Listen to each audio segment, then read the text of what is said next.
Olá, agora a gente vai ver flexões do substantivo e do adjetivo, os aspectos mais relevantes. Então, lembrando sempre que o substantivo é o centro da classe gramatical, né? É o que nomeia seres, e o adjetivo é o que dá característica a esse ser. Observem aqui essa tirinha do Luiz Fernando Veríssimo, as cobras. Você observa que eles estão ali olhando, né? E aí um fala, como é o plural de pôr do sol? O outro responde crepúsculo, né? Então, o que que você, se fosse você, você diria o quê? Você sabe qual é o plural de pôr do sol?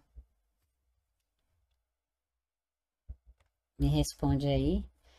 Se você ficou em dúvida, então preste bastante atenção nessa aula sobre a flexão do substantivo e a flexão do adjetivo, tá? Então a gente vai ficar atento a isso. Pôr do sol. Será qual seria o plural de pôr do sol? Tem uma regra básica, né? Então, eu vou adiantar aqui para você, mas na frente a gente vai ver. Pôr do sol é um substantivo composto, né? Você vê aí que ele tem três termos. Então, o que que a gente faz?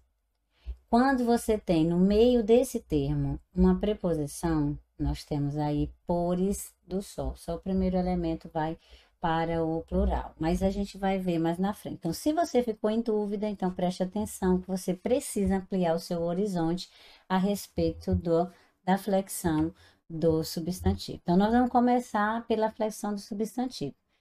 A flexão do substantivo. O substantivo ele vai sofrer, né, variações de gênero, de número e grau.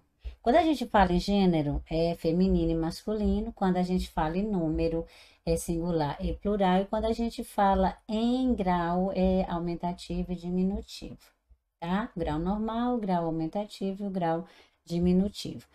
Então, vamos observar aqui esse exemplo.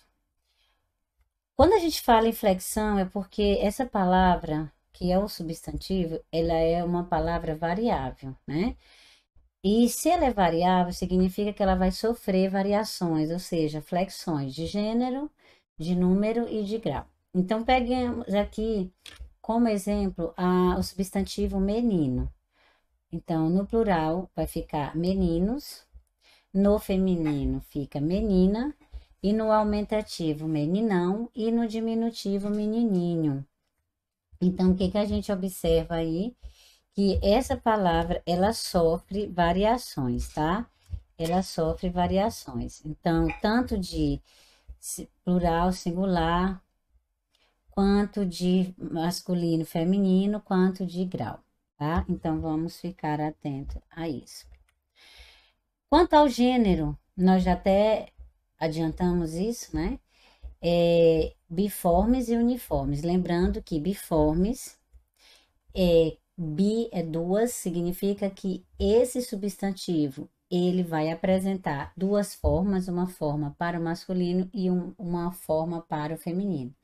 Já do outro lado, a gente tem uniformes, que são esses substantivos que só tem uma única forma. Uni é única, única forma, tanto para o masculino quanto para o feminino, tá? Então a gente vai pensar, o que seria um substantivo que apresenta duas formas?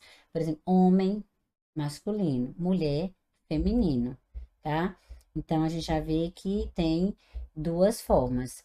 O que seria uma única forma? Por exemplo, criança. Eu digo a criança, não tem ou criança, né? Então, a criança, ela pode ser feminina ou pode ser masculina. Então, quando a gente vai observar que algumas palavras da língua portuguesa, quando vai nomear seres vivos, geralmente essa questão do gênero e do sexo coincide, tá? Mas nem sempre vai coincidir. Mas a diferença é gênero não é a mesma coisa que sexo, tá? Então, entendam isso. Biformes, duas formas. Menino, menina, homem, mulher, tá? Uniforme, só uma forma. Eu tenho a testemunha, eu tenho dentista, então é só uma forma, tanto para o masculino quanto para o feminino, tá? Por exemplo, aqui, ó, o gerente, a gerente. Então, quando eu troco só o artigo, eu vou dizer que esse substantivo, ele é um substantivo comum de dois gêneros, né? Porque ele apresenta aqui uma única forma, porém, eu posso diferenciar o masculino do feminino pelo artigo. Quando eu não faço isso, aí já tem outro nome. Mas observe, o gerente é gerente, o pianista é pianista, o dentista é dentista, o cliente é cliente.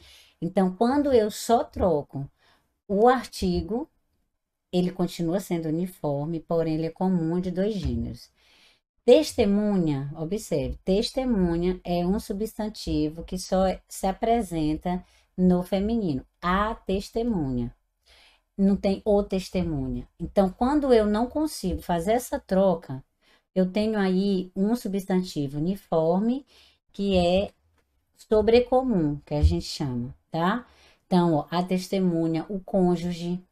O cônjuge não existe a cônjuge, mas como é que eu vou descobrir pelo contexto? Então, quando um substantivo ele só tem uma única forma e essa única forma é tanto para o masculino quanto o feminino, a gente chama sobrecomum. Quando esse substantivo tem uma única forma, mas eu consigo trocar o artigo, é comum de dois gêneros. E nós temos casos que, por exemplo, no caso de animais, né? O que que vai acontecer? A gente vai acrescentar do lado dele um adjetivo, que é o caso do substantivo onça, né? A onça é um substantivo feminino. Então, só ele não tem o onço, né? É a onça. Então, para eu fazer essa diferença, eu tenho que colocar o adjetivo macho e fêmea na frente do substantivo. Então, vai ficar a onça macho e a onça fêmea. Então, a gente tem três tipos de substantivos uniformes. O primeiro, comum de dois gêneros, o segundo, sobrecomum e o terceiro, epiceno, tá? Então, fiquem atentos a isso. Uniforme só tem uma única forma, tanto para o masculino quanto para o feminino. Já os biformes, eles vão apresentar uma forma tanto para o masculino quanto para o feminino. Aluna, aluno, né? Professor, professora, mestre, mestra, tá? Então, duas formas. Quando tem uma é uniforme, aí pode ser se eu troco o artigo comum de dois gêneros. Se eu não tenho como trocar, sobrecomum. E se for para essas espécies, como a onça, o tatu, o jacaré, a gente vai colocar aí na frente o adjetivo macho e o adjetivo fêmea, tá? Então vamos ficar atentos a isso. E aqui eu coloquei alguns exemplos de substantivos que a gente só utiliza no masculino e outros que a gente só utiliza no feminino. Para você ficar atento nas questões, né? Gosta muito de cair, para você marcar as alternativas, que todos os substantivos são masculinos, todos são femininos, e você precisa ficar atento a isso. Então, por exemplo, substantivos que só se apresentam no masculino: o alvará, o dó, quando significa compaixão, o champanhe, né? Tem gente que chama a champanhe, o champanhe, o gengibre, né? O lança-perfume, o sabiá, o formicida. Então, são alguns exemplos de substantivos que nós só usamos no masculino. Do outro lado, eu coloquei aqui que são femininos, que a gente observa que as pessoas não sabem, porque a fala e a escrita são diferentes. Então, você tem aí a alface, tá? A gente não fala o alface. A gente até fala, né? Mas para a gramática normativa está errado. É um substantivo que só pode ser colocado no feminino. Então, a alface, a omoplata, a dinamite, a cal, a sentinela, a apendicite, tá? Então, fiquem atentos àqueles substantivos que estão ao seu redor e que são comuns cair no vestibular. Então, aqui você tem alguns deles que mais caem, e aí vocês vão ver, quando estiver exercitando aí nas questões, Marque as alternativas que todos os substantivos são femininos ou todos os substantivos são masculinos. Então, fiquem atentos a isso, tá? Outra coisa que é importante a gente olhar nessa questão da flexão do substantivo é a mudança de sentido. Tá? Por exemplo, quando alguns substantivos, quando eles mudam de gênero, eles mudam o significado. Então, a gente precisa ficar atento numa escrita ou numa questão em relação a essa mudança de gênero, tá? Porque mudou o gênero, mudou o sentido. E aí eu coloquei dois exemplos típicos, né, bem conhecidos, que é o capital e a capital. Então, o capital, você sabe que é capital de, né, financeiro e a capital é do lugar em que você mora. O cabeça e a cabeça. Então, você já muda, olha, o cabeça masculino, a gente se refere a alguém que é um líder, né? Uma espécie de líder. E a cabeça é a parte do corpo. Então, a gente precisa ficar atento com essas mudanças, né? A caixa, né? A nascente, o nascente, o rádio, a rádio. Então, mudou o gênero, muda o significado, tá? Então, são coisas que a gente precisa ficar atento a isso. Entenderam? Eu espero que sim, né? Então, a gente fica atento a isso. Quanto ao número, nós temos aí algumas ressalvas, né? Como nós já vimos lá no início, quando eu abro essa aula falando do plural de pôr do sol. Então, quanto ao número, é singular e plural, quanto ao gênero masculino e feminino, mas quanto ao número, é singular e plural. Observe essa tirinha que ele fala assim: ó, chegou a hora da despedida. Tchau, férias. Tchau, praia. Tchau, ondas. Tchau, vento, né? Tchau, nuvens. Tchau, sol. Tchau, gaivotas. Tchau, mar. Tchau, areia. Tchau, guarda-sol. Tchau, camarões. Tchau, salva-vidas. Tchau, conchinhas. Tchau, filtro solar. Fator 30. Todos os anos ele faz a mesma coisa, só para ficar um pouco mais. Então, observe, a quebra de expectativa gera o humor na tira, e aí você observa que ele vai nomeando, né? Férias, praia, ondas, vento, nuvem, sol, gaivotas, mar, areia, guarda-sol, camarões, salva-vidas, conchinhas, filtro solar, né? Então você observa que nessa fala dele ele vai fazendo algumas variações. Ele vai fazendo modificações em relação ao número, tá? Então a gente vai ficar atento a isso. O que que a gente observa? Que algumas palavras ele acrescenta o símbolo básico da variação de número, que é o S. Tá? Então, a gente observa aí a variação normal, por exemplo, é ondas, né? Onda singular, ondas plural, tá? Por exemplo, nuvem termina com M, no plural ele acrescenta o S, NS, nuvens, né? Lá na frente, você vê conchinhas, né? Conchinha singular e conchinhas plural. Então, a gente já consegue perceber aí que uma das características básicas do plural é o acréscimo do S. Então, eu coloco aqui outros exemplos. Por exemplo, abacaxi, né? É abacaxi, se vai acrescentar só o S. Então, algumas palavras da língua portuguesa, para a gente fazer essa modificação de número, você vai só acrescentar o S. Acordam, acórdãos, bênção, bênçãos, carta, cartas, cidadão, cidadãos, e eu quero chamar a sua atenção para essa palavra, que ela bate o recorde de erros, né? Muita gente fala cidadãos, e é só acrescentar o S, cidadãos. Cortesão, cortesãos, cristão, cristãos, dente, dentes.